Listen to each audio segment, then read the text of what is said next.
खोला कफस तोड़ने का परवाज ही नहीं, बुलबुल तेरे नसीब को सयाद क्या करे। पिंजड़ा जब खुला तो बुलबुल को उड़ना आया ही नहीं, ऐसे में भला सयाद भी बुलबुल का मदद कैसे करे। दोस्तों नमस्कार, मैं डीके पटेल आप लोगों के समक्ष हाजिर हूँ एलडीसी का सेट प्रैक्टिस लेकर।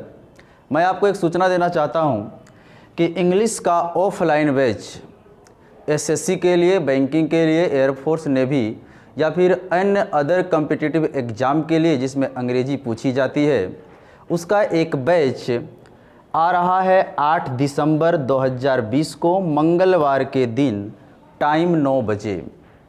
उसमें आपको पूरा कंप्लीट ग्रामर का सेक्शन प्लस वोकेबलरी प्लस जो अदर पार्ट्स पूछे जाते हैं एग्ज़ाम में, जैसे अरेंजमेंट हो गया, पैसेज हो गया, क्लोज टेस्ट हो गया, डबल फिलर हो गया और पूरे ग्रामर, पूरे साइनो, एंटो, फ्रेज और सब्स्टिट्यूशन, संपूर्ण कंप्लीट एग्ज़ाम की अंग्रेजी की तैयारी कराई जाती है। तो आपका टाइम 9 बजे है, दिसंबर 8 तारीख है 2020 मंगलवार के दिन न्यू बैच ऑफलाइन स्टार्ट होने जा रहा है। आज हम आप लोगों के समक्ष सेट प्रैक्टिस लेकर आए हैं एलडीसी का, इसलिए क्योंकि अभी हाल ही में जो एग्ज़ाम होने वाला है वो एलडीसी का एग्ज़ाम होने वाला है। तो एलडीसी के एग्ज़ाम को देखते हुए हम आप लोगों का हर संडे को करीब करीब मदद करने के लिए आ जाते हैं। तो चलिए हम क्वेश्चन नंबर 1 से शुरुआत करते हैं और आप लोग भी आंसर दें। अगर आपको जो अच्छा लगे कि हमको ये आंसर आता है तो आप वो लाइव चैट में आप हमें लिख कर भेजें आंसर। धन्यवाद। देखिए नंबर 1 से स्टार्ट करते हैं।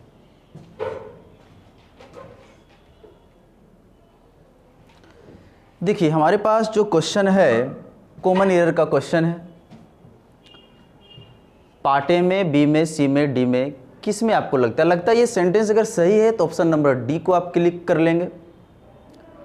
इस क्वेश्चन को बनाने के लिए आपके पास नॉलेज होना चाहिए। नॉलेज का मतलब अगर ये आपका पढ़ा हुआ है तो आपसे बनेगा, अगर आपका पढ़ा हुआ नहीं है तो आपसे ये क्वेश्चन नहीं बनने वाला है। क्योंकि दुनिया में हर वो चीज़ बिल्कुल आसान लगता है जिसके बारे में हम लोग जानते हैं, और दुनिया में हर वो चीज़ बहुत भारी लगता है जब हम उसको नहीं जानते हैं। लेकिन अगर कितनों भारी चीज़ हो, अगर हम उसके बारे में जानते हैं तो हमारे लिए बहुत ही आसान हो जाता है। तो उसी तरह से ये क्वेश्चन जिन विद्यार्थी लोग पढ़े हुए हैं उनके लिए आसान है, जो नहीं पढ़े हैं उनके लिए कठिन है। और जो नहीं पढ़े हुए हैं, अब डरने की बात नहीं है, ये क्वेश्चन अगर आया है तो आप आज सीख लेंगे। सबसे पहली बात, इस क्वेश्चन की अगर हम बात करें तो एक वर्ड हमारे पास यहाँ पे आया है सेल्डम। सेल्डम वर्ड है। एक ग्रामर का रूल है, मैंने आपको कई बार बताया है, ग्रामर जो चलता है वो नियम, कानून, सिद्धांत पे चलता है। अगर आपको ग्रामर का नियम, कानून, अगर सिद्धांत अगर आपको पता है तो आपसे बनेगा, नहीं पता है तो नहीं बनेगा। अब ये सेल्डम का रूल क्या है? केवल सेल्डम का ही नहीं, हर वो नेगेटिव वर्ड याद रहे। Seldom, hardly, never, note, scarcely, मतलब हर वो नेगेटिव वर्ड जिससे सेंटेंस की शुरुआत होती है। कोई भी नकारात्मक शब्द, कोई भी नेगेटिव वर्ड अगर उससे किसी सेंटेंस की शुरुआत होती है तो उसके साथ एक रूल लगता है जिसको हम लोग बोलते हैं इन्वर्सन का नियम। ये इन्वर्सन का नियम लगता है उसके साथ। ये नियम होता क्या है? अगर इन सब शब्दों से अगर किसी सेंटेंस की शुरुआत हुई है तो इन सारे वर्ड के जस्ट बाद हमें ऑक्सिलरी वर्ब लिखना पड़ता है, फिर सब्जेक्ट लिखना पड़ता है, और अगर फिर मेन वर्ब आया तो मेन वर्ब को लिख दीजिए। तो ये स्ट्रक्चर इसका होता है। और लास्ट में आप ये प्रश्नवाचक का चिन्ह नहीं देंगे, अब आपको ये दिमाग में लगेगा कि एक्जुअलरी वर्ब से स्टार्ट हुआ है तो प्रश्न पूछेगा, नहीं, प्रश्न नहीं पूछता है। वो ग्रामर का इसका एक रूल है, वो सिद्धांत है, कानून है केवल कि अगर नकारात्मक शब्दों से, निगेटिव वर्ड से अगर कोई सेंटेंस की शुरुआत होती है तो उसके साथ इन्वर्सन लगेगा। इन्वर्सन का रूल है कि उसका एक्जुअलरी वर्ब सब्जेक्ट के पहले आ जाता है। हम सेल्डम को देखेंगे, सेल्डम जो है निगेटिव वर्ड है, और निगेटिव वर्ड है तो इसके बाद डायरेक्ट सब्जेक्ट लिखा है, नहीं, अब उसके तुरंत बाद एक्जुअलरी वर्ब आना चाहिए। एक्जुअलरी वर्ब इसका हैव है और हैव को उठाकर वी के पहले रख देना है, तो होगा seldom have we, seldom have we, तब जाकर ये सही होगा। ये ग्रामर का एक रूल है।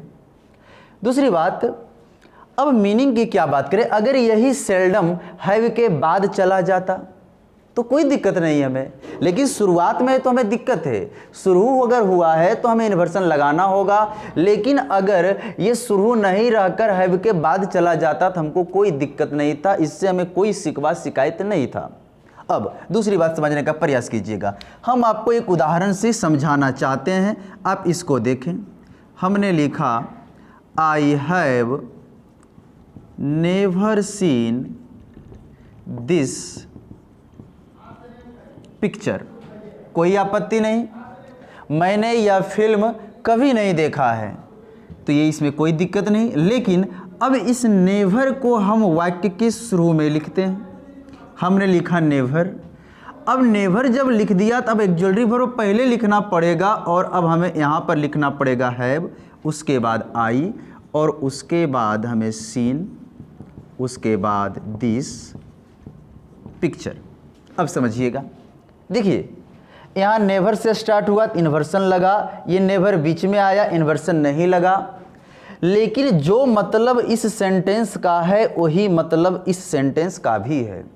दोनों सेंटेंस का मीनिंग सेम है, दोनों सेंटेंस का हिंदी सेम है, कोई फर्क नहीं पड़ने वाला। ऐसा मत सोचिएगा कि हैव अगर शुरू में आया है तो यहाँ प्रश्नवाचक का चिन्ह लगा दे, नहीं होने वाला है। इन्वर्सन का रूल यही कहता है कि अगर नकारात्मक शब्दों से किसी भी सेंटेंस की शुरुआत होती है तो उसके साथ आप इन्वर्सन लगाइए, मतलब एक्जुअलरी वर्ब को पहले लिखिए। ओके, चलिए, तो एरर क्या मिला, हैव को पहले करना पड़ेगा, सेल्डम के बाद हैव रहेगा। क्वेश्चन नंबर अब हम 2 की बात करेंगे।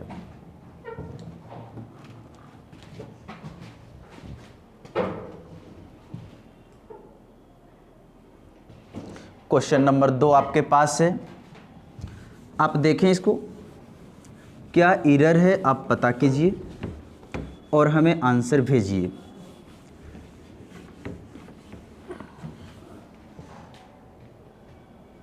क्या कुछ गलती मिला आपको? The lady listened carefully to my complaint but I doubt she will do anything about it. सबसे पहली बात, इस सेंटेंस में अगर हम बात करें कि वर्ब कितना है, फाइनाइट वर्ब, फाइनाइट वर्ब कितना है, तो हमें एक वर्ब मिलेगा लिसेंड, दूसरा वर्ब हमें मिलेगा डाउट, तीसरा हमें मिलेगा विल डू। ध्यान रखिएगा, एक वर्ब, 2 वर्ब, 3 वर्ब, और ये तीनों के तीनों फाइनाइट वर्ब है। और अगर एक सेंटेंस में एक वर्ब आता है तो एक भी कंजंक्शन की ज़रूरत नहीं पड़ती, लेकिन अगर एक सेंटेंस में 2 फाइनाइट वर्ब आता है तो एक कंजंक्शन की ज़रूरत पड़ती है। अगर 3 फाइनाइट वर्ब आया तो कितने कंजंक्शन? 2 कंजंक्शन। जितना वर्ब आता है उससे एक कम कंजंक्शन की ज़रूरत पड़ती है। अगर एक सेंटेंस में 5 फाइनाइट वर्ब आया है तो उसमें 4 कंजंक्शन की ज़रूरत पड़ेगी। तो 3 वर्ब आया है तो हमें 2 कंजंक्शन चाहिए, क्योंकि फाइनाइट वर्ब को जोड़ने के लिए हमें 2 कंजंक्शन चाहिए। इसमें कितना कंजंक्शन है हम पता करेंगे। पहला तो एक कंजंक्शन बट हो गया कंप्लीट, एक कंजंक्शन और चाहिए, अब नहीं मिल रहा हमको, और एक सेंटेंस यहाँ से यहाँ तक लिखा गया है और दूसरा सेंटेंस की शुरुआत यहाँ से कर दिया। अब इन दोनों सेंटेंस के बीच में एक कंजंक्शन तो हमें चाहिए, यही एरर है। यानी कि एरर जो हमें मिला वो सी नंबर में मिला, लेकिन यहाँ पर हमें एक कंजंक्शन चाहिए। अब वो कंजंक्शन क्या चाहिए? अब वो ग्रामर का रूल अगर आपको पता है तो ही आप इसको बना सकते हैं, नहीं तो नहीं बनेगा आपसे। पहली बात, आई डाउट लिखा है, डाउट मीनिंग समझिए सेंटेंस का। द लेडी लिसेंड केयरफुल्ली, लेडी जो थी वो सुनी थी ध्यानपूर्वक माई कंप्लेंट, हमने जो शिकायत किया वो शिकायत को वो लेडी बहुत अच्छी तरीके से सुनी, लेकिन आई डाउट, लेकिन मुझे संदेह है कि she will do anything about it, कि वह जो है इसके खिलाफ, मेरे शिकायत के खिलाफ कुछ नहीं करेगी, मेरे शिकायत के बारे में वो कुछ नहीं करेगी। इस बात का मुझे शंका है, इस बात का मुझे संदेह है। तो आई डाउट, मुझे शंका है कि का मीनिंग आ रहा है। क्या दैट लगा दें? नहीं, हम दैट नहीं लगा सकते। याद रहे ग्रामर का एक रूल है, अगर आपको मिल जाए डाउट, मिल जाए डाउटफुल, मिल जाए नॉट श्योर, मिल जाए, तो इसके साथ हम जो कंजंक्शन लगाते हैं वो लगाते हैं वेदर। और वेदर का मतलब यहाँ जो हिंदी होता है वो क्या या फिर की।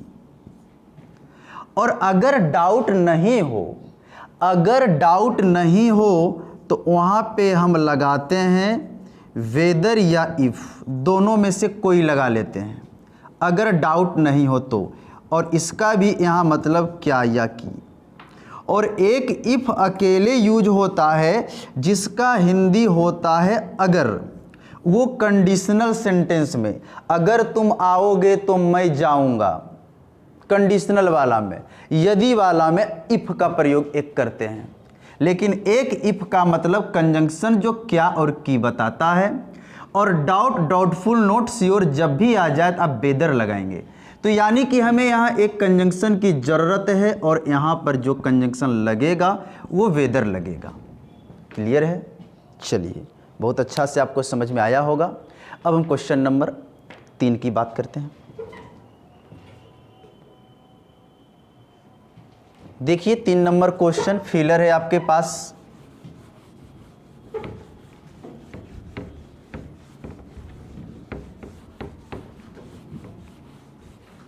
क्या लगता है आपको इसका उचित आंसर?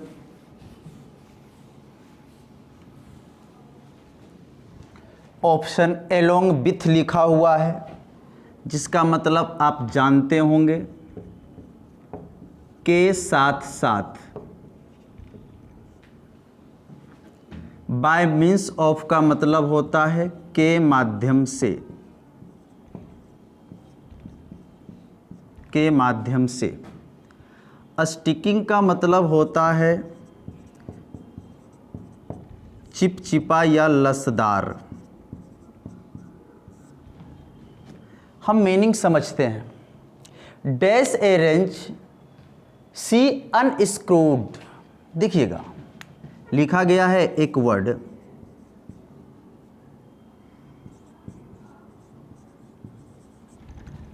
अनस्क्रूड और एक वर्ड होता है अस्क्रूड। यानी कि एक वर्ड स्क्रू और एक वर्ड अनस्क्रू। अनस्क्रू का मतलब होता है खोलना और स्क्रू का मतलब होता है कसना। द बोल्ट्स कह रहा है कि उसने क्या की थी, खोली थी बोल्ट्स को। क्या चीज़ के मदद से? रेंच के मदद से। यानी by means of a wrench, wrench के माध्यम से उसने बोल्ट्स को खोली थी। कोई वर्ड नहीं, एक ही वर्ड आ रहा है यहाँ पे, ये वाला। तो सही होगा 3 का सी नंबर। बहुत ही आसान था, ज़्यादा भारी नहीं था। तो एलडीसी में या कोई भी एग्ज़ाम की अगर आप बात करें तो ऐसा नहीं कि एग्ज़ाम है तो हाई पावर ही केवल देता है, उसमें एवरेज क्वेश्चन तो रहता है, ये जो बनाने लायक कि कोई भी स्टूडेंट बना सकता है। हाँ, हाई पावर वाला क्वेश्चन को जो बनाता है उसका सिलेक्शन निश्चित होता है, लेकिन कुछ ऐसे क्वेश्चन रहते हैं जो अहुआ पहुआ विद्यार्थी भी बना लेते हैं। अगर ऐसा नहीं देगा एग्जाम वाला तो कोई एग्जाम ही नहीं देने जाएगा, तो बड़ा समस्या हो जाएगा। तो चलिए अब हम क्वेश्चन नंबर 4 की बात करते हैं। क्वेश्चन नंबर 4, क्वेश्चन को पढ़िए, समझिए और ऑप्शन से मैच करके आंसर डिसाइड कीजिए। क्वेश्चन को पढ़िए, समझिए और आंसर डिसाइड कीजिए। The mind gives man, mind जो है मनुष्य को देता है, क्या देता है? द एबिलिटी, क्षमता प्रदान करता है। दिमाग जो है मनुष्य को क्षमता प्रदान करता है, क्या चीज करने के लिए? टू अंडरस्टैंड, समझने के लिए, सोचने के लिए और महसूस करने के लिए। एंड इज, देखिए इस सेंटेंस में कितने फाइनाइट वर्ब? इस सेंटेंस में 2 फाइनाइट वर्ब, एक वर्ब हमारा गिव्स और एक वर्ब हमारा जो है वो इज है। थिंक और फील यहां फाइनाइट वर्ब नहीं, नन फाइनाइट वर्ब है। सबके पहले टू लगा हुआ है, कॉमन है। To understand, to think, to feel है, वो इन्फिनिटिव है। और इन्फिनिटिव क्या होता है? नन फाइनाइट वर्ब होता है, वो फाइनाइट वर्ब नहीं है। फाइनाइट वर्ब वो होता है जो अपने सब्जेक्ट के अधीन रहता है, जिस वर्ब पर सब्जेक्ट का अधिकार रहता है। अब देखिए, माइंड जो है मनुष्य को क्षमता प्रदान करता है समझने के लिए, सोचने के लिए और महसूस करने के लिए। आगे लिखा है एंड इज द। अब इस इज का सब्जेक्ट कहाँ गया? इस इज का जो सब्जेक्ट है वो द माइंड है। सब्जेक्ट नहीं लिखा हुआ है इज के पहले, इससे साफ जाहिर है कि इस इज का सब्जेक्ट माइंड है। और mind is the dash of the soul. Mind जो है आत्मा की है, क्या है? उसी को भरना है, क्या है? इनोवेशन का मतलब होता है नव निर्माण। नव निर्माण, नव परिवर्तन, किसी चीज को फिर से नया बना देना, नवीनीकरण करना। इन्वेंशन का मतलब सबको पता होगा, आविष्कार। टेम्पटेशन का मतलब होता है लालच, लालच या प्रलोभन। और मैनिफेस्टेशन का मतलब होता है अभिव्यक्ति।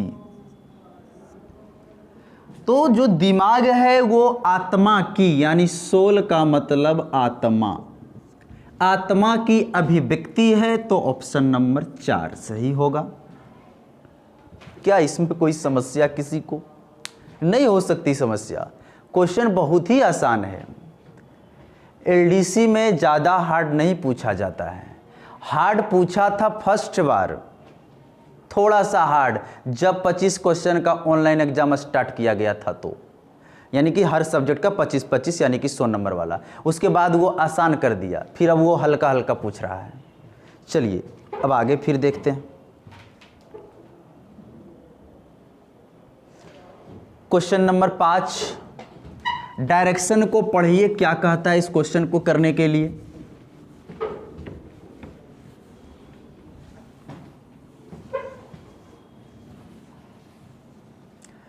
डायरेक्शन में लिखा है out of the 4 alternatives choose the one which best expresses. Synonym, समानार्थक शब्द पता करना है। ओमिनस का मतलब होता है अशुभ, सिक्योर का मतलब होता है सुरक्षित करना या सुरक्षित रखना। ऑस्पिशियस का मतलब होता है शुभ। और एपोक्लिप्टिक का मतलब होता है विनाशकारी। विनाशकारी कहने का मतलब अशुभ ही है। और प्रोपिशस का मतलब होता है अच्छे चीज होने की संभावना।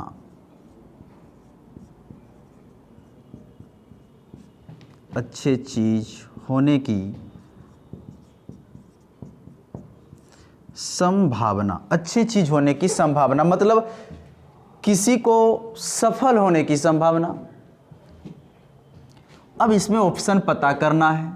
अशुभ का अशुभ चाहिए, सुरक्षित रखना तो अलग एकदम हो रहा है बिल्कुल, शुभ तो अपोजिट हो रहा है, हमको साइनो चाहिए। और ये डी नंबर अच्छे चीज होने की संभावना बिल्कुल अलग हो रहा है। विनाशकारी यानी अशुभ का विनाशकारी, यही दोनों सेम है। अशुभ बोलिए विनाशकारी बोलिए एक ही बात है, तो सी नंबर सही। Repentance 6 number question. रिपेंटेंस का मतलब पछतावा। उसके बाद है इंट्रांसिजेंट का मतलब होता है बिगड़ेल। बिगड़ेल या हठवादी। बिगड़ेल या हठवादी का मतलब कहने का है ऐसा व्यक्ति जो किसी भी प्रकार की बात को नहीं मानता है, किसी भी प्रकार की समझौता को मानने के लिए तैयार नहीं होता है, वो अपने बात पे अडिग रहता है, अड़ियल, वही है इंट्रांसिजेंट। ऑब्डुरेट का मतलब होता है जिद्दी। जिद्दी। रिजोल्यूट का मतलब होता है अटल, अडिग, ये भी है अटल या अडिग वाला, अटल, अडिग या फिर दृढ़। और रिमोर्स का मतलब भी होता है पछतावा। अब जो मेरा ऑप्शन सही होगा वो पछतावा का पछतावा यानी डी नंबर सही होगा आंसर। तो यानी कि 5 और 6 वर्ड वाला था। वर्ड आप याद कीजिए, जितना ज़्यादा वर्ड याद कीजिएगा उतना ज़्यादा आपको एग्जाम में फ़ायदा होगा। जब कुछ समझ में नहीं आए कि रूम में क्या करें हम, तो सीधा वर्ड याद करने के लिए बैठ जाइए।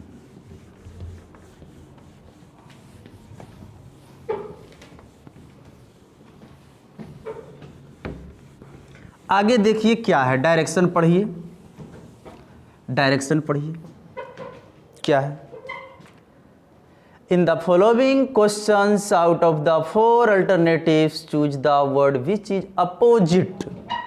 Opposite, opposite meaning चाहिए। वर्ड जो लिखा है malignant का मतलब जो होता है वो होता है घातक। घातक या जानलेवा।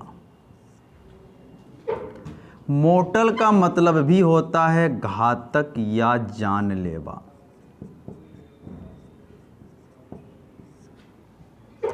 और इंटरनिसाइन का मतलब होता है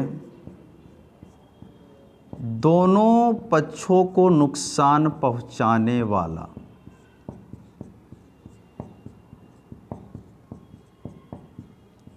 दोनों पक्षों को नुकसान पहुंचाने वाला। बिनाइन का मतलब होता है सुसाध्य रोग।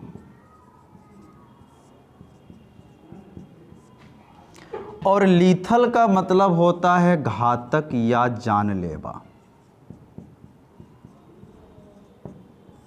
अब सवाल यहां पर यह है कि मैलिग्नेंट का अपोजिट हमें चाहिए। ये तो साइनो है, ये तो साइनो है, ये बिनाइन होगा आंसर इसका, क्योंकि वो जानलेवा है। मतलब वो जैसे कि मैलिग्नेंट का मतलब होता है घातक बीमारी, जानलेवा जैसे कैंसर बीमारी, आदमी का बचने का चांस नहीं होता। और बिनाइन बोल रहा है सुसाइड रोग है, बचने का चांस है। ऐसा रोग जिसको सुधार किया जा सकता है, ऐसा रोग जिसका उपचार किया जा सकता है, वो बिनाइन है। तो यानी कि मैलिग्नेंट का अपोजिट बिनाइन हो गया। आगे देखिए, एम्बुश्ड का क्या मतलब होता है? एम्बुश्ड का मतलब होता है घात लगाकर प्रहार करना या आक्रमण करना। लर्क का मतलब भी वही होता है, घात लगाकर प्रहार करना। उसके बाद वेले का मतलब होता है किसी का रास्ता रोकना, किसी का रास्ता रोकना। और कैम्फलेस का मतलब होता है छद्म भेष, छद्म भेष। और एक्सपोज्ड का मतलब होता है प्रकट करना, प्रकट करना या उजागर करना, या उजागर करना। अब बात को समझिएगा। सी नंबर, कैम्फलेस छद्म भेष का मतलब होता है कि कोई चीज़, कोई ऐसी पोशाक वगैरह पहन लेना जो कि आदमी उसको पहचान नहीं पाए। जैसे सीता जी का जब हरण हुआ तो रावण जी साधु बन गए, यानी अपना भेष बदल लिए, छद्म भेष, यानी कि धोखाधड़ी करने के लिए। तो वही होता है छद्म भेष, अपनी पोशाक को, अपनी हुलिया को बदल लेना ताकि कोई दूसरे लोग पहचान ना पाए, वही है छद्म भेष। अब है कि एम्बुश्ड का मतलब होता है घात लगाकर प्रहार करना, मतलब छुप के बैठे रहता है, दुश्मन के इंतजार में आता है और बस प्रहार करके निकल जाता है, वो एम्बुश्ड है। अब एम्बुश्ड का हमें चाहिए अपोजिट, तो अपोजिट है ये छुपकर जब बैठा है तो होगा उसका प्रकट या उजागर, स्पष्ट होना चाहिए। ये छुपकर नहीं बैठेगा तब अपोजिट, डी नंबर सही होगा। तो 8 का आंसर हुआ डी नंबर। नेक्स्ट,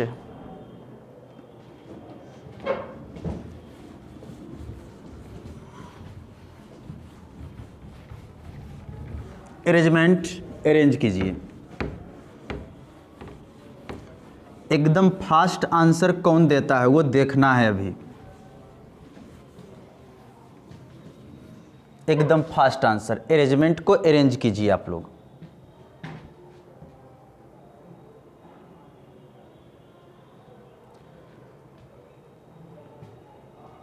जब कोरोना का लॉकडाउन जब लगा था तो सब लोग घर में बैठे बैठे मस्ती कर रहे थे, और कुछ लोग पढ़ने वाले थे जो बहुत पढ़े, उनके लिए ये फ़ायदा था। और उनका फ़ायदा, जो लॉकडाउन में बहुत मज़े लिए उसको अब सज़ा है, और जो लॉकडाउन में पढ़ा है उसका अब मज़ा है। वक्त की बात है।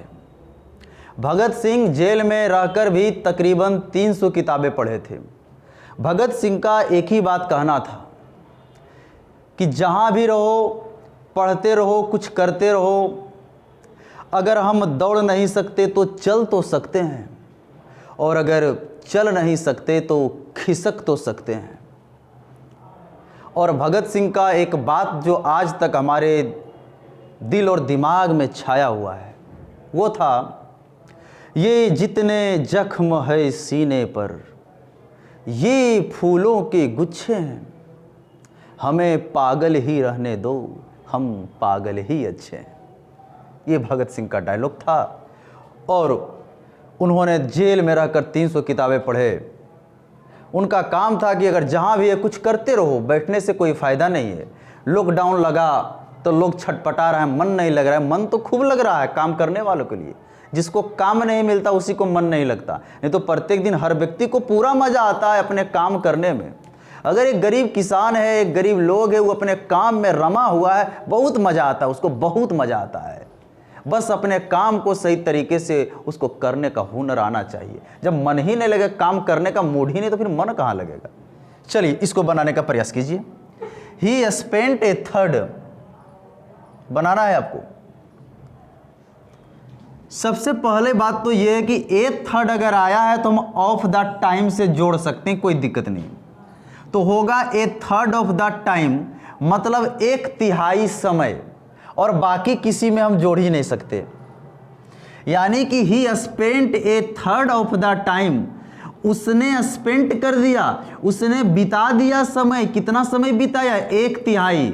डिस्क्राइबिंग हिज टैक्स प्रपोजल्स, कहता है अपने टैक्स प्रस्ताव को डिस्क्राइब करते हुए, वर्णन करते हुए उसने 1/3 समय बर्बाद कर दिया, बिता दिया। लेकिन अब लेकिन के बाद क्या? लेकिन made sure he subject but के बाद नहीं लिखा है, उसका सब्जेक्ट ही है। ही मेड श्योर और उसने क्या किया? सुनिश्चित किया कि नन ऑफ देम, और उनमें से जितने भी प्रपोजल थे उनमें से कोई भी proposal was of any consequence. Consequence का मतलब परिणाम, रिजल्ट जो भी है, यानी कि उसने 1/3 समय बर्बाद कर दिया। उसने 1/3 समय क्या किया? बर्बाद कर दिया अपने प्रपोजल को वर्णन करते हुए, और अंत में वो सुनिश्चित किया कि किसी भी प्रकार का कोई भी परिणाम नहीं निकला, सब फालतू में गया। सेट करना है। यहां भी आप अगर देखें तो वही हाल है, एक फाइनाइट वर्ब, 2 फाइनाइट वर्ब और आगे 3 फाइनाइट वर्ब। तो 3 फाइनाइट वर्ब है तो कितने कंजंक्शन चाहिए? 2 कंजंक्शन चाहिए, एक कंजंक्शन बट और एक कंजंक्शन दैट, कंप्लीट। और यहां पे नन ऑफ देम आया है तो प्रीपोजिशन के बाद तो ऑब्जेक्टिव के साथ ही है। इसका सब्जेक्ट नन है, नन का वर्ब वाज है, जो कि नन सिंगुलर है, सिंगुलर वर्ब लेता है। तो हमारे यहां सेटिंग जो होगा, सबसे पहला होगा आर के बाद क्यू के बाद पी, RQP, यानी कि ऑप्शन नंबर डी। कोई समस्या नहीं। अब फिर आगे बढ़ते हैं, नेक्स्ट क्वेश्चन को देखिए।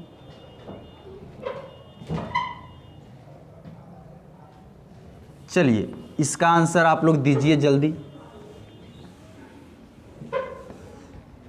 अरेंजमेंट ये भी है, ये वाला बन जाना चाहिए।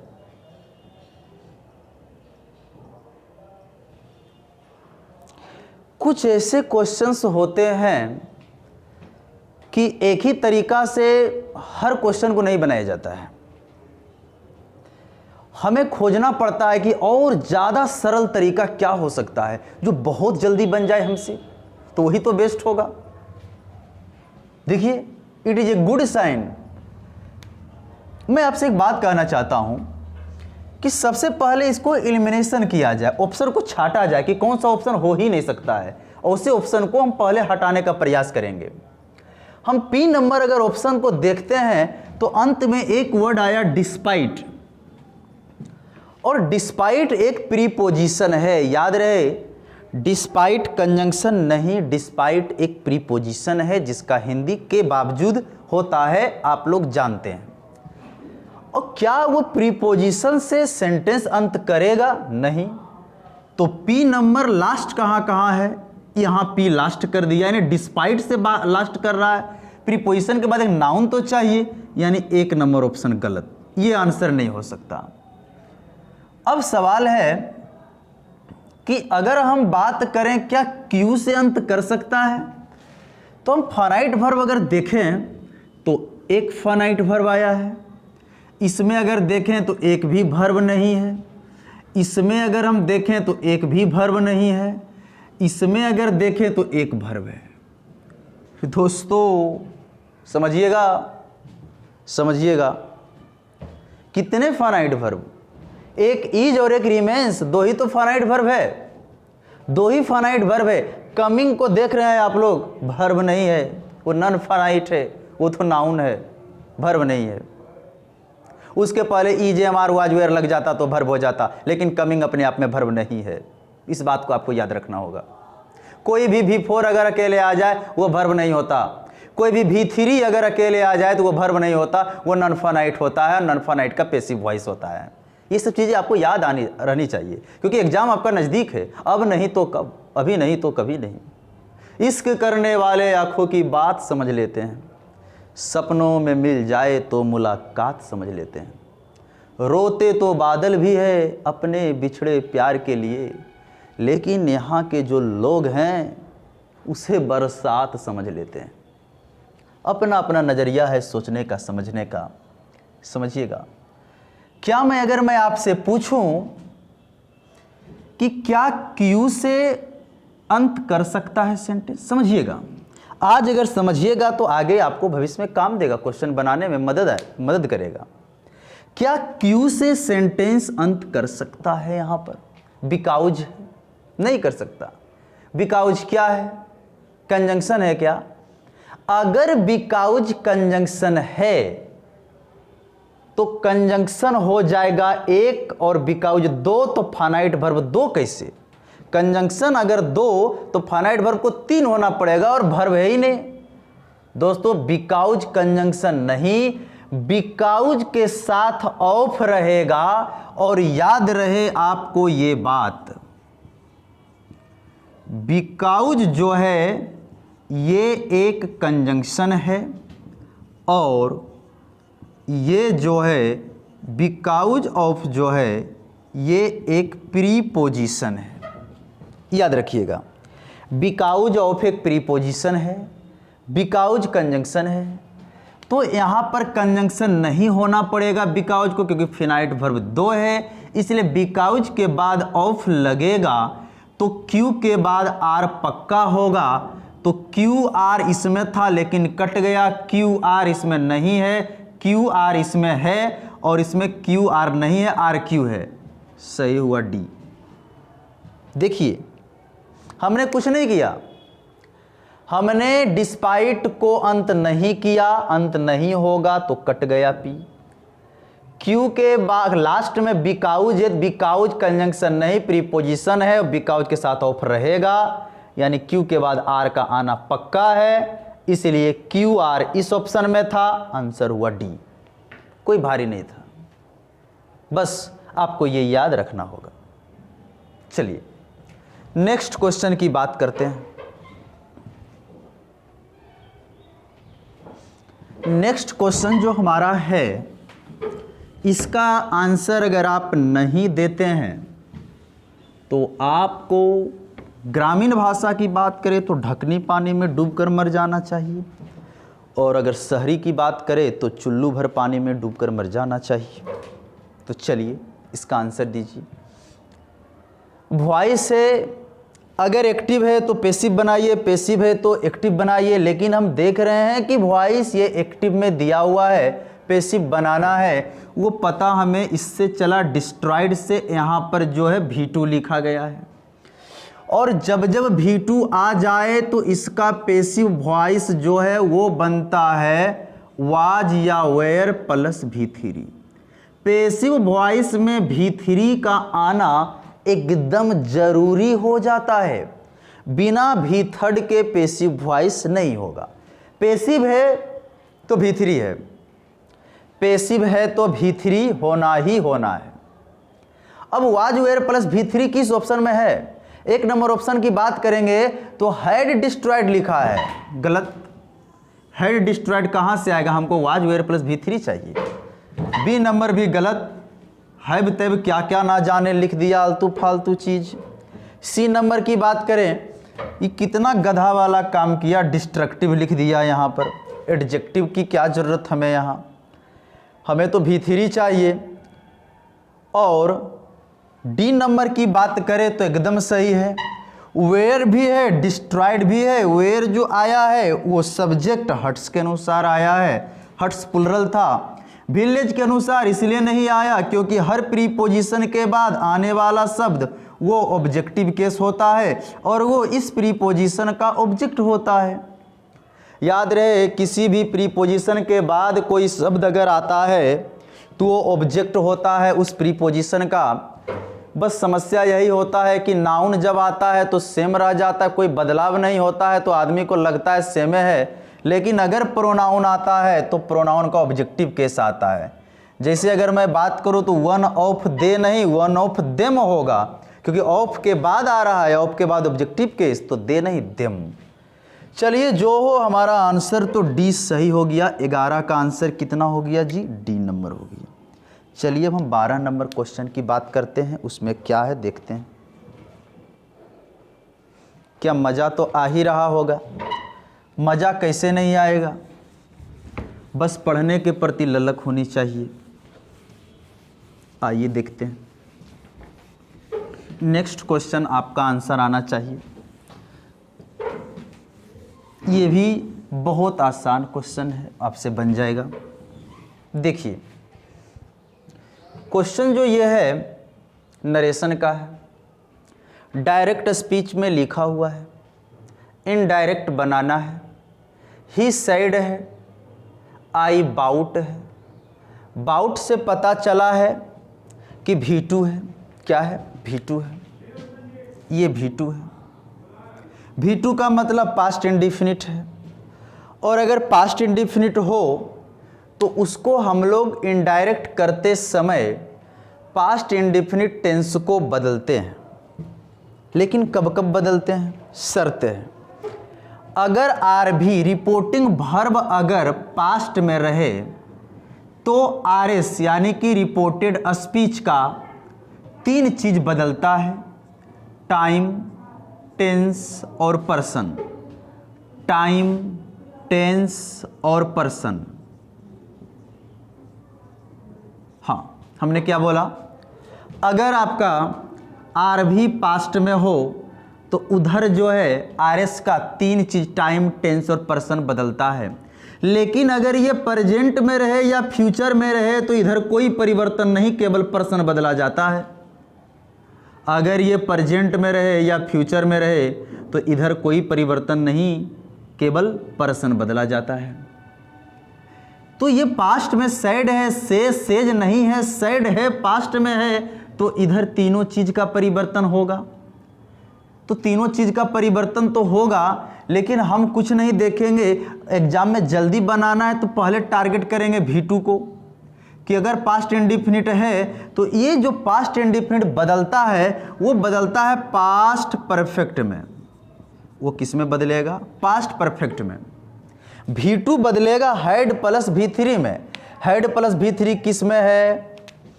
हैड प्लस V3 इसमें है, और कहीं है क्या? हैड प्लस इसमें हैड नहीं है, कटेगा। इसमें हैड है क्या? हैज है, कटेगा। इसमें एक्सक्लेम्ड कटेगा। चलिए, और इधर भी यहाँ भी हैज लिखा है, सब कट गया। सही, 1 नंबर बन के रेडी। फर्स्ट पर्सन सब्जेक्ट के अनुसार तो ही लिखा गया है, और यानी पर्सन बदल गया, पर्सन बदल गया, टेंस बदल गया, टेंस बदल गया। टाइम बदलना है, यस्टरडे टाइम है, यस्टरडे का बदलता है, द प्रीवियस डे में बदल गया। यानी कि हमारा आंसर जो है 11 का 1 नंबर हो गया आंसर हमारा।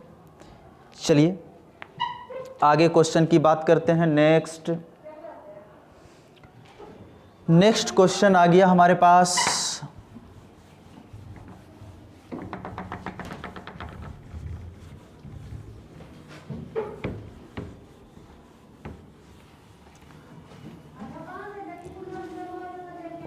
चलिए इसको बनाइए। क्या है? 13 से 14, यानी 13, 14 2 क्वेश्चन हमारे पास है। 4 वर्ड्स आर गिवन, 4 वर्ड दिया गया है, out of which only 1 word is spelled correctly. 4 word में से 1 वर्ड सही है, बाकी 3 गलत है।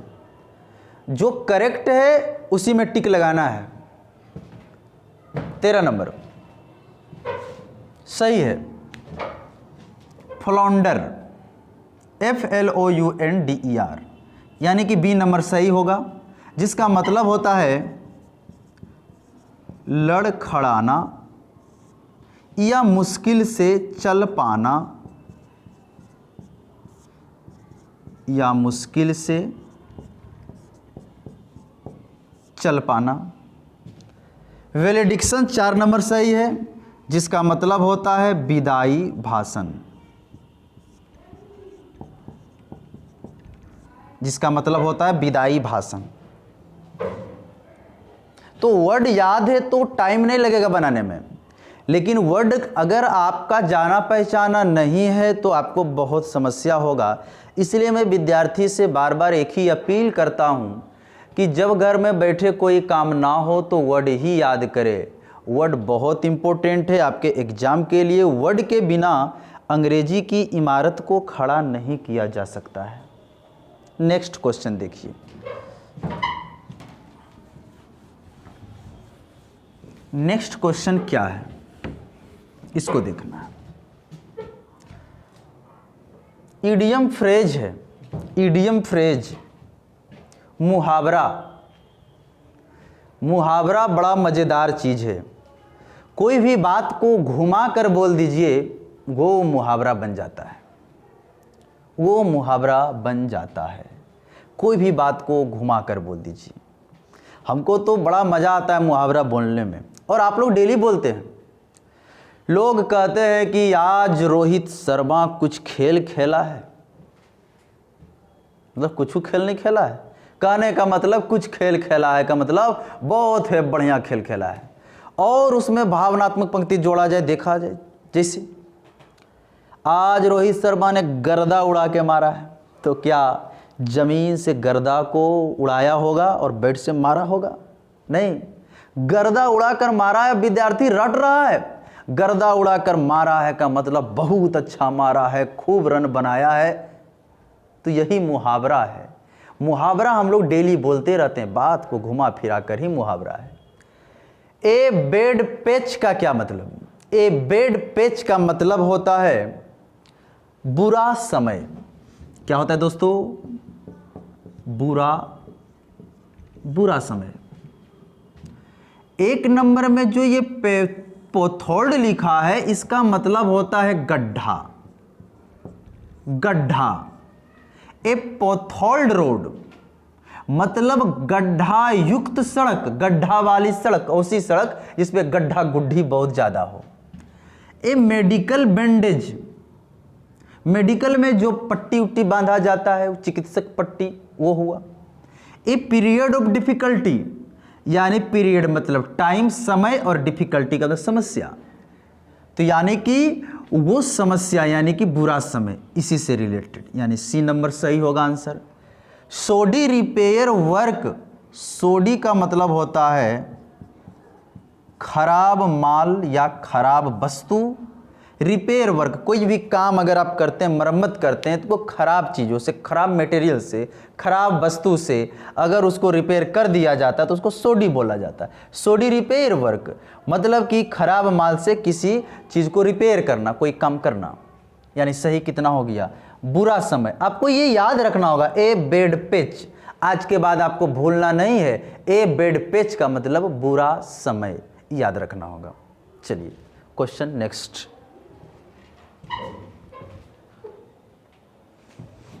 सिक्सटीन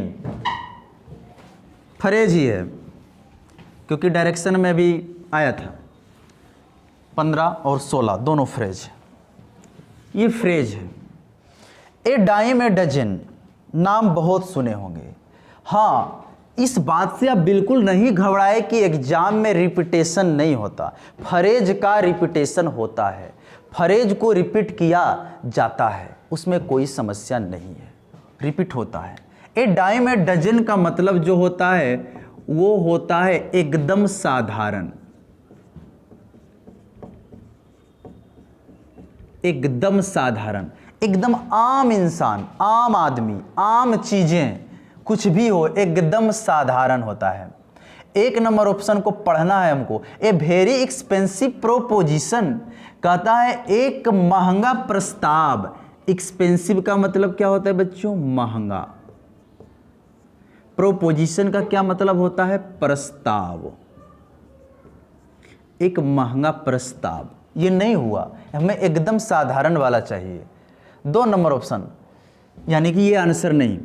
समथिंग विच एपियर्स, कुछ चीजें, रिलेटिव प्रोनाउन विच, जो, कुछ चीजें जो एपियर्स चीप, लगता है सस्ता, लेकिन which will prove expensive in the long run, लेकिन लंबे समय के बाद वो महंगा साबित होता है। कुछ चीजें जो हमें सस्ता लगता है वो कुछ दिनों के बाद, कुछ समय के बाद महंगा साबित होता है। नहीं, ऐसा नहीं चाहिए, मुझे चाहिए एकदम साधारण वाला। ये भी गलत। C number, something which appears attractive, कुछ चीजें जो आकर्षक लगता है, अट्रैक्टिव लगता है, बट है जीरो वैल्यू, लेकिन उसकी कीमत क्या है? जीरो है। हमें ऐसा वर्ड नहीं चाहिए सेंटेंस, हमें चाहिए एकदम साधारण वाला। वेरी कॉमन, एकदम बहुत आम, साधारण।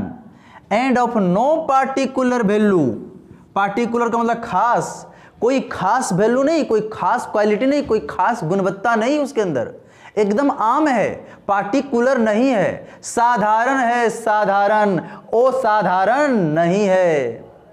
यानी कि यही हमारा आंसर होगा डी नंबर, डी नंबर। तो याद रहे, आपको याद रखना होगा a dime a dozen, a dime a dozen का मतलब एकदम साधारण, आपको याद रखना होगा, वेरी कॉमन, नो पार्टिकुलर।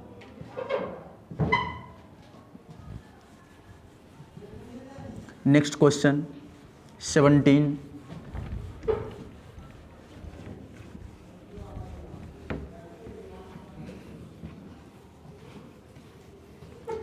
चलिए 17 की बात कर लेते हैं। In the following questions out of the 4 alternatives select the alternative which will improve the bracketed part of the sentence. In case no improvement is needed, select no, select no improvement। श्लोक है ये संस्कृत का। संस्कृत बहुत ही अच्छी language है, लेकिन लोग पढ़ते नहीं हैं, जब पढ़ते हैं तो बड़ा मज़ा आ जाता है, जिसे मैं आपको श्लोक सुनाता हूँ। अभिवादन शिष्य नित्यम वृद्धोपसे विना चत्वारि तिस भृंदते आयुर्विद्या यशोबलम। अपने से बड़ों को सेवा करने वालों को 4 चीज़ें की प्राप्ति होती है, आयु, विद्या, यश और बल। प्रचंडम प्रकृष्टम प्रगल्भम परिसम अखंडम अजम भानुकोटि प्रकाशम त्रया निर्मूलम शूलपाणिम भजे हम भवानी पतिम भावगम्यम। तो एक से एक श्लोक है। संस्कृत बहुत ही अच्छी लैंग्वेज है, लेकिन आजकल हमारी कल्चर, हमारी सभ्यता इतनी बदल चुकी है कि हम उन सब चीज़ों से दूर चले गए हैं और हम लोग भौतिकवादी चीज़ों में बहुत ज़्यादा विश्वास करने लगे हैं। चलिए हम क्वेश्चन की बात करते हैं। हमें संस्कृत पे तरस खाने की ज़रूरत नहीं है, तरस खाने से जीवन नहीं चलेगा, अंग्रेजी को पढ़ना ही पड़ेगा अगर जीवन में अगर आनंद चाहते हैं तो। 17 नंबर की हम बात करते हैं। We are late because my wife took too. दोस्तों, एक फाइनाइट वर्ब आर, एक फाइनाइट वर्ब टुक, जो यहाँ पे भी टू है। कितने फाइनाइट वर्ब? 2 फाइनाइट वर्ब है तो एक कंजंक्शन की जरूरत पड़ेगी। हमारा एक कंजंक्शन यहाँ पे बिकॉज है, कोई दिक्कत नहीं। अब हमने बोला वी आर लेट, हम लोग लेट हो गए हैं क्योंकि मेरी पत्नी टुक 2 आवर्स, 2 घंटे समय ले ली, to put up her makeup. क्या चीज के लिए? बात तो समझ में आ गई हमें, बात तो समझ में आ गई कि हम लोग का लेट होने का कारण जो है वो मेरी पत्नी की वजह से हुई है, क्योंकि मेरी पत्नी 2 घंटे समय लगा दी मेकअप करने में। समझ में आ गई बात। लेकिन ये पुटअप का मतलब मेकअप करना नहीं होता। इस पुटअप का मतलब होता है टू प्रोवाइड लॉजिंग, किसी को रहने के लिए जगह देना। पुटअप का मतलब किसी को रहने के लिए जगह देना, या फिर टू बिल्ड ए स्ट्रक्चर, या फिर कोई स्ट्रक्चर बनाना, जो कि ये मीनिंग सूट नहीं कर रहा। पुट ऑन सही होगा, क्योंकि पुट ऑन का मतलब होता है कपड़ा पहनना या फिर मेकअप करना।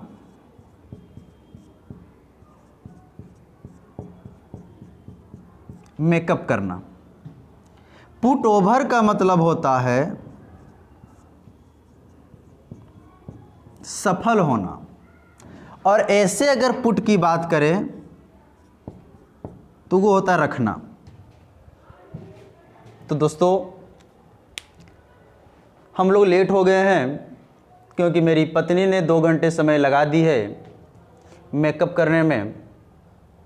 सही answer 1 number option, put on का मतलब कपड़ा पहनना या मेकअप करना पुट ऑन होता है। पुट ओवर आप याद रखेंगे C नंबर ऑप्शन, जिसका मतलब होता है सफल होना। और पुट अप जो क्वेश्चन में अंडरलाइन किया गया है, पुट अप, उसका मतलब होता है टू प्रोवाइड लॉजिंग, किसी को निवास स्थान देना, किसी को रहने के लिए जगह देना, या टू बिल्ड ए स्ट्रक्चर, या कोई स्ट्रक्चर बनाना। तो 17 नंबर मेरा क्लियर हुआ। अब हम 18 की बात करेंगे। 18 इम्प्रूवमेंट का एक और क्वेश्चन। 18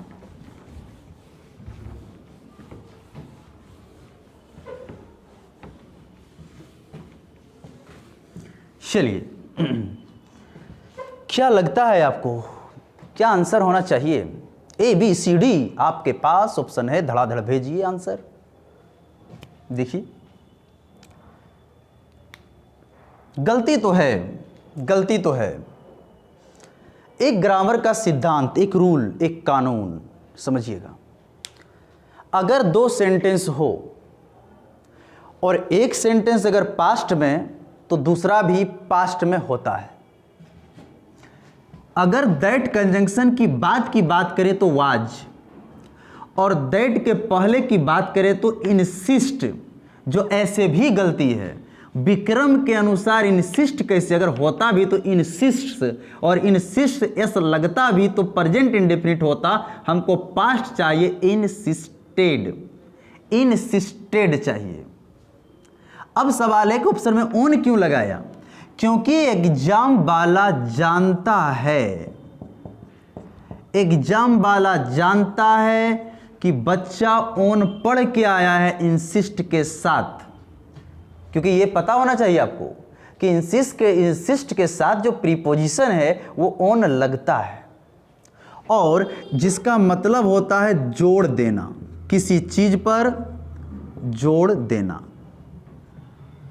ये होता है। इंसिस्ट ऑन होता है, लेकिन ऑन इंसिस्ट के साथ ऑन तो तब लगाएंगे जब जिस पर जोड़ देना हो उसकी बात हो। लेकिन यहां तो दैट कंजंक्शन लिखा गया है। एक पहली बात, ये वाला ऑप्शन सही तो हो जाएगा अगर दैट नहीं रहा तो। दूसरी बात, अच्छा अगर दैट नहीं रहा तो सी सही करें क्या? ऑन और दैट दोनों तो यहां नहीं होगा, ये गलत। क्या इसको सही कर दें? अगर इसको सही करते हैं तो इंसिस्ट यहां से हट जाएगा, दैट भी हट जाएगा, और रखा जाएगा इंसिस्टेड ऑन, और ऑन के बाद फिर ही कहां से? और इंसिस्टेड एक फाइनाइट वर्ब, वाज एक फाइनाइट वर्ब, दो फाइनाइट वर्ब, तो कंजंक्शन तो रहना ही होगा। और इसको अगर आप रखते हैं तो कंजंक्शन गायब हो जा रहा है, मामला फिर गड़बड़। समझ रहे हैं बात को? हमें कंजंक्शन रखना पड़ेगा, क्योंकि ही को हटाना नहीं, ये एक सेंटेंस रहेगा, और एक वर्ब इधर दे रहे हैं तो कंजंक्शन तो रहना ही पड़ेगा। ये कट गया, ये कट गया, तो होगा क्या? ये होगा। याद रहे, अगर दैट नहीं लिखना हो तो उसके बाद वाले में सेंटेंस भी नहीं आना चाहिए, यानी फाइनाइट वर्ब नहीं आना चाहिए। हम अगर चाहें तो इसको अलग तरीके से लिख सकते हैं, ऑन लगा के लिख सकते हैं। जैसे हमने लिखा विक्रम, विक्रम इंसिस्टेड ऑन, ही है, हिज लिख दिया हमने, और नाउन एक लगाओ, इनोसेंट एडजेक्टिव है, नाउन लगाओ, इनोसेंस। देखो करेक्ट, कंजंक्शन नहीं है, एक ही फाइनाइट वर्ब है, ये वाला, बस काम हो गया मेरा। अब ऑन लगेगा इंसिस्ट के साथ, लेकिन कंजंक्शन लगा रहे हो तो अब वो किस पर जोड़ देगा? वो नहीं हो पाएगा ना। याद रहे, ऑन और दैट गलत हुआ, एक साथ नहीं रहेगा। कैसे रहेगा? ये वाला बोलो या ये वाला बोलो, यानी कि ऑप्शन बी नंबर रख के बोलो, या ये वाला बोलो, अब दोनों सही है। ये हिज एडजेक्टिव है दोस्तों, और ये इनोसेंस नाउन है, और एडजेक्टिव के बाद नाउन आता है, ये पता होना चाहिए आपको। क्या कोई कन्फ्यूजन रहा इसमें? हर एक चीज़ इम्पोर्टेंट होता है, हर एक चीज़ इम्पोर्टेंट होता है, हर चीज़ को सीखना पड़ता है। नॉलेज प्राप्त करना एक तपस्या के बराबर होता है। पुराने ज़माने में ऋषि मुनि जंगल में बैठ के तपस्या करते रहते थे, उनकी दाढ़ी, उनकी मूछें इतनी बड़ी बड़ी हो जाती थी कि उनकी मूछें ज़मीन को छू लेती थी, दाढ़ी ज़मीन को टच कर जाता था। कब दाढ़ी घास में बदल जाता था कुछ पता नहीं चलता था। वो तपस्या करके भगवान को अर्जित करना चाहते थे। उस समय का युग सतयुग हुआ करता था, लेकिन समय बदला और कलयुग जब आया तो यहाँ पर तपस्या तो नहीं होगा, लेकिन तपस्या का ही रूप में थोड़ा सा फॉर्मेशन को चेंज किया गया है और पढ़ाई लिखाई की तपस्या आ गई है। लोग पढ़ाई लिखाई करते हैं, नौकरी को प्राप्त करते हैं, नौकरी को प्राप्त करने का मतलब भगवान को प्राप्त करते हैं। क्लियर है? चलिए अब हम 19 नंबर क्वेश्चन की बात करते हैं। सब्स्टिट्यूशन है। डिप्राइव्ड के साथ प्रीपोजिशन ऑफ रहता है, जिसका मतलब होता है वंचित होना, किसी चीज से वंचित होना। और लेकिंग का मतलब जो लेक से बना है, जिसका मतलब कमी, समथिंग का मतलब कुछ चीजें। कहता है किसी चीज की कमी होना, किसी चीज से वंचित होना क्या कहलाता है? तो वो कहलाता है बिरेफ्ट। और बिरेफ्ट का मतलब भी होता है किसी चीज से वंचित होना। क्लियर है? और हेल्सियन का मतलब होता है, हेल्सियन का मतलब होता है खुशी या चिंता मुक्त समय। ऐसा समय जिसमें खुशी हो, कोई चिंता नहीं हो, चिंता से दूर। ऑपुलेंट का मतलब होता है प्रचुर होता है, धनी होता है, समृद्ध होता है। और SNUG सनग का जो मतलब होता है वो होता है वार्म एंड कंफर्टेबल, जिसका मतलब होता है गरम और आरामदेह।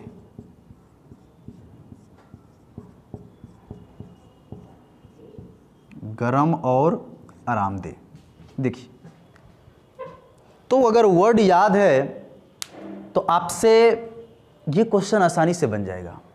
वर्ड याद ही नहीं है तो अंदाज़ा क्या लगाना? ये क्या मेला में फेंकने वाला वो सर्किल वाला तारका बना हुआ वो है क्या, जो साबुन फंसा लेंगे, सिगरेट फंसा लेंगे? नहीं फंसने वाला। और फंसेगा तो कितना फंसाना है? एक ही को थोड़ी फंसाना है, बहुत सारे क्वेश्चन है और 4 ऑप्शन है, क्या गारंटी? अगर वैसा फंसाने वाला होता तो कई लोग फंसा लेते। हमारा एक दोस्त जब गया तैयारी करने कंपटीशन का, उसका एक ही मकसद था कि हम अपने जीवन में इतना फॉर्म भरेंगे, इतना फॉर्म भरेंगे कि सब में अंदाजे तुक्का लगाएंगे, एक ना एक एग्जाम तो निकलेगा। उसने 50,000 रुपये का फॉर्म भर दिया पूरे जीवन में, लेकिन एक भी एग्जाम नहीं निकला, क्योंकि एग्जाम उससे नहीं निकलता तुक्का मारने से। बिना पढ़े हुए कोई गुंजाइश ही नहीं है, पढ़ना ही होगा। चलिए अब क्वेश्चन नंबर नेक्स्ट की बात करते हैं। आइए 20 करीब पहुंच गए हैं। 20 के बाद एक क्लोज टेस्ट आपको मिलेगा, बस लास्ट क्वेश्चन वही होगा। आपको याद रहे 8 दिसंबर से मंगलवार टाइम 9 बजे सुबह आपका इंग्लिश का कंप्लीट कोर्स इंग्लिश का एक न्यू बैच आ रहा है। चलिए, डीटी का जो मतलब होता है वो होता है देवता, गॉड, भगवान। और स्पिरिट का जो ये मतलब होता है, इसका मतलब होता है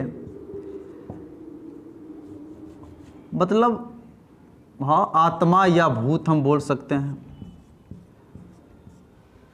भूत। और इम्बॉडीड का जो मतलब होता है वो होता है समा जाना। नहीं समझे? कौन है जो दिल में समाया? समा जाना।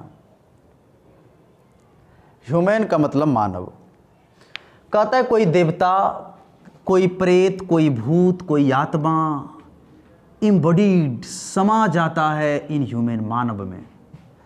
अगर मानव में कोई भूत, कोई देवता समा जाता है, गांव घर में देखे होंगे भूत पकड़ ललके ओकरा, फलना व्यक्ति जैसे करा हले वैसे ही करे लगले। अब मतलब भूत पकड़ लल के, यानी समा गया है उसमें, कोई देवता, कोई प्रेत, कोई आत्मा उसके अंदर समा गया है। क्या कहलाता है? इनकार्नेट। इनकार्नेट का मतलब होता है अवतारी या अवतार, यानी मनुष्य में अवतार ले लिया। वो प्रेत था, आत्मा था, देवता था, लेकिन मनुष्य में जाकर समा गया और मनुष्य का अवतार ले लिया। इनकार्नेट। ओग का जो मतलब होता है वो होता है नर पिशाच। नर पिशाच, भूत प्रेत, नरभक्षी, राक्षस ताक्षस सब।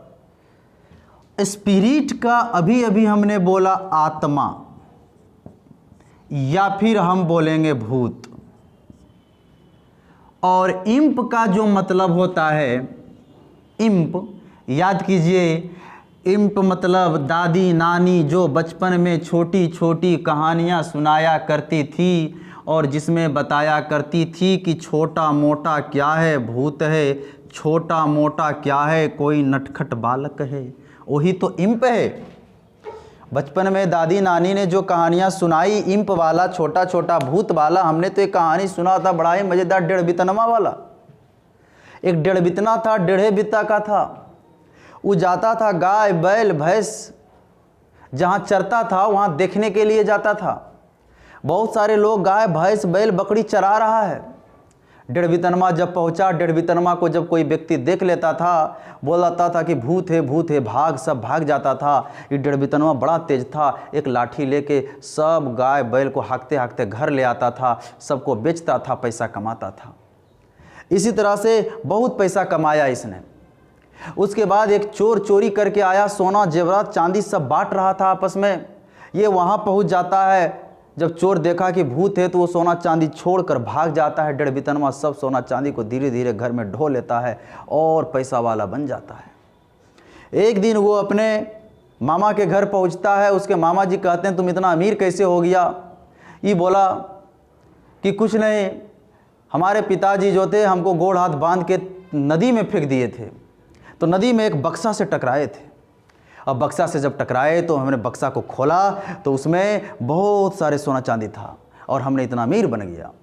उसके मामा जी बोले हमको भी बांध के फेंक दो, हम भी अमीर बन जाएंगे। बोला कोई दिक्कत नहीं, तुरंत फेंक देते हैं। डेढ़ बितनमा ने अपने मामा जी को हाथ पैर को बांधा और नदी में फेंक दिया। और नदी में जब फेंक दिया तो उसके मामा जी कोई बक्सा से नहीं टकराए।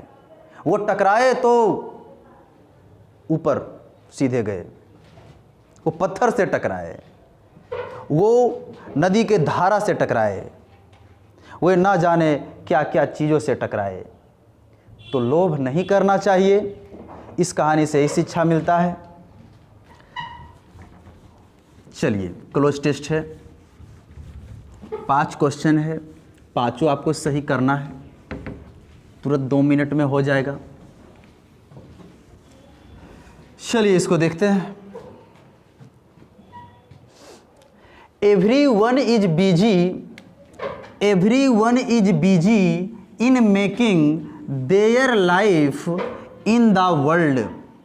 दुनिया में अपने जीवन बनाने के लिए प्रत्येक लोग व्यस्त है।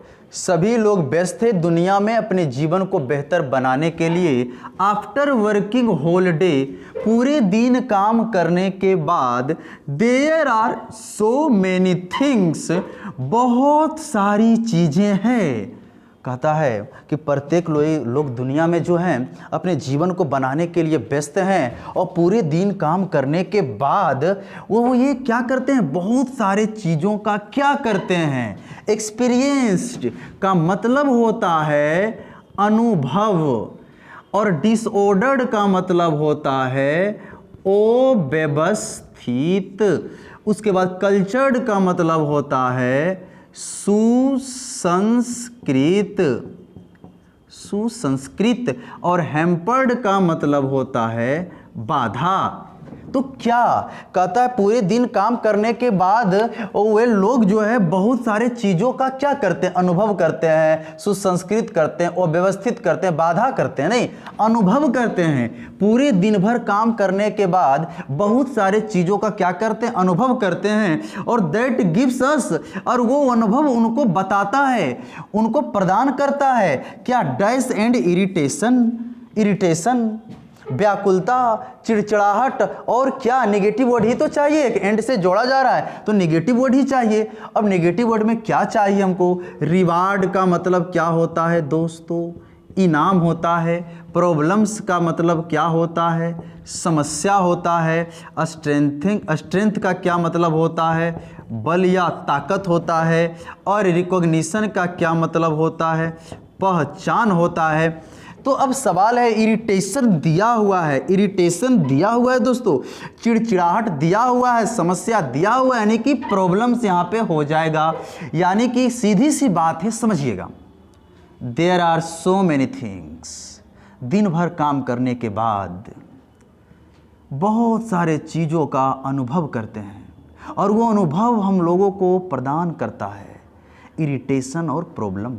क्या क्या प्रदान करता है, प्रॉब्लम्स और इरिटेशंस प्रदान करता है। आगे हम देखते हैं, वी फेस, हम लोग सामना करते हैं, मेनी, बहुत सारे चीज़ों का, पता नहीं क्या क्या चीज़ का सामना करते हैं, कहाँ, इन आवर लाइफ, अपने जीवन में।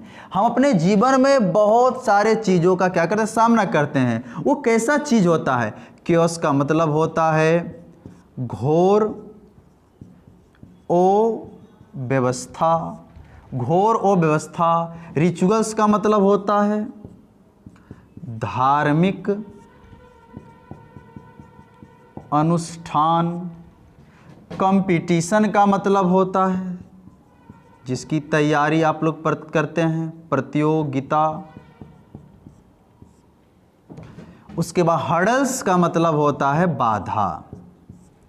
अब देखिएगा, many dash in our life, हम लोग सामना करते हैं अपने जीवन में बहुत सारी क्या चीज़ का, अव्यवस्था का सामना, धार्मिक अनुष्ठान का सामना, प्रतियोगिता का सामना। प्रतियोगिता में तो कंपटीशन है, और याद रहे मेनी के बाद आने वाला नाउन हमेशा प्लुरल होता है, कंपटीशन नहीं होगा, हर्डल्स होगा, बाधा। हम सामना करते हैं बहुत सारे बाधा का अपने जीवन में, यानी कि सी नंबर।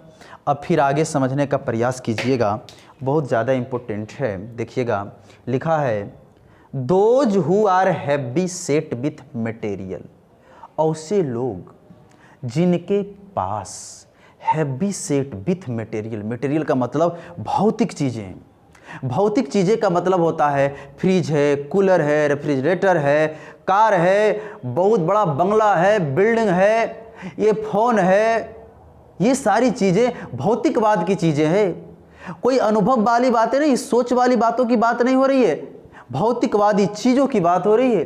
जिनके पास ये सारी चीज़ें, कार है, बंगला है, घर है, मकान है, मटेरियल, जिनके पास, से लोग जिनके पास बहुत सारी भौतिक चीज़ें हैं, will have a lot of trouble, वो समस्या में पड़ जाते हैं। वो समस्या में पड़ जाते हैं कब, जब there things are taken away from them. कहता है जब उनकी जो चीज़ें हैं ना, कोई उनसे ले लेता है, कोई उनसे छीन लेता है, फ्रॉम दे और लोस्ट, या फिर खो जाता है। भौतिक चीज़ें का समूह है, संग्रह है उनके पास। और ऐसे लोग जिनके पास भौतिक चीज़ें बहुत है, अगर वो भौतिक चीज़ें खो जाती है या कोई उनसे छीन लेता है, ले लेता है, तो कहता है वो will have a lot of trouble, वो समस्या में पड़ जाते हैं, वो समस्या में पड़ जाते हैं। 24 नंबर भरिए, फिलर कीजिए, 24 नंबर फिल कीजिए। क्या है, पोजेशन का मतलब अधिकार, अधिकार। एडवांसमेंट का मतलब होता है उन्नति या प्रगति, उन्नति या प्रगति। बर्डन का मतलब होता है बोझ, और गिफ्ट्स का मतलब होता है उपहार, उपहार। देखिएगा, तो यहाँ पे बोला गया है मटेरियल क्या भराएगा, ऐसे लोग जिनके पास भौतिक चीज़ें बहुत हैं, भौतिक चीज़ों पर उनका अधिकार है, अगर उनकी चीज़ें खो जाती है, कोई उनसे छीन लेता है तो वो समस्या में पड़ जाते हैं, यानी कि पोजीशन होगा। पोजीशन के अलावा कोई भी वर्ड नहीं होगा। आप सोच लीजिए, थोड़ा देख लीजिए, थोड़ा हो गया। आगे 25 की बात करते हैं।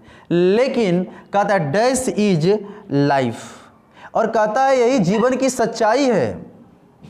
जीवन की सच्चाई भी यही है। अगर आपके पास एक कीमती मोबाइल है और अगर वो मोबाइल किसी बाराती सराती में गए हैं और अगर खो गया है तो कितने दिनों तक नींद हवा हो जाती है, क्योंकि भौतिक चीज़ों से प्रेम है। बहुत भौतिक चीज़ों का समूह आपके पास, कोई चुरा ले, कोई ठग ले, कोई छीन ले, आपका नींद हवा हो जाती है। हमने फिर फरेज बोल दिया, नींद का हवा हो जाना, यही तो मुहावरा है। चलिए आगे देखते हैं। तो यहाँ पे हो जाएगा यही जीवन की सच्चाई है। आप सी नंबर में जाइए, और ये ट्रूथ का मतलब आपको पता होना चाहिए, सच्चाई होता है, और लाई का मतलब होता है झूठ, काउज का मतलब जो होता है वो कारण होता है, और इफ़ेक्ट का जो मतलब होता है वो परिणाम, नतीजा या रिजल्ट होता है। किसी चीज़ का जो प्रभाव पड़ता है तो उसका परिणाम क्या निकलता है, वो इफ़ेक्ट है।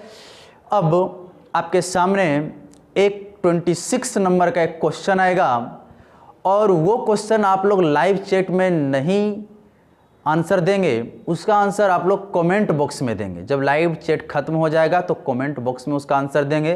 26 नंबर क्वेश्चन हम बताएंगे नहीं, वो आपको उसका आंसर हमें 26 का यानी कमेंट बॉक्स में देना है। हम आपके समझ 26 नंबर क्वेश्चन को प्रस्तुत करने जा रहे हैं, और 26 नंबर क्वेश्चन आपके पास आ गया। चलिए, इस क्वेश्चन को आप अभी लाइव चैट में नहीं करेंगे कमेंट, इसको आप कमेंट बॉक्स में करना होगा। जब ये ख़त्म हो जाए लाइव क्लास तो उसके बाद बढ़िया से इसका क्या आंसर होगा, सही आंसर आप लोग भेजें। जिसका आंसर सही होगा उसको उचित इनाम यहाँ से पार्सल किया जाएगा। और मैं आपको बता दूं, लास्ट जाते जाते 8 तारीख दिसंबर महीना 2020 ईस्वी मंगलवार 9 बजे से इंग्लिश का एक कंप्लीट बैच आ रहा है, और उसमें grammar complete, word complete, arrangement, cloze test, passage, संपूर्ण अंग्रेजी का कोर्स कराया जाएगा। जितना एग्जाम में आवश्यक होता है उससे हम अति करा देंगे, ये हमारी गारंटी है। तो चलिए आज यहीं तक। जय हिंद, जय भारत।